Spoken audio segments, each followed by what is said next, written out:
తెనుగోళ్ళు ఇచ్చిన శిల్పక పండ్లు తేనె మామిడి పండ్లు తీయంగా తిందామె తీరొక్క పండ్లు చిలక నేరేడి పండ్లు కాబోళ్ళు ఇచ్చిన మక్క కంకులు అవి పాల కంకులు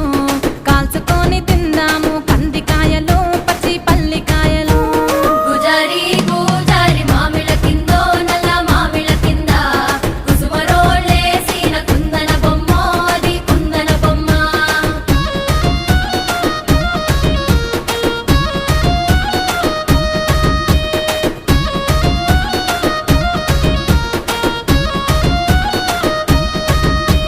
బెస్తోలు పెట్టిన పచ్చి చేపలు అవి వట్టి చేపలు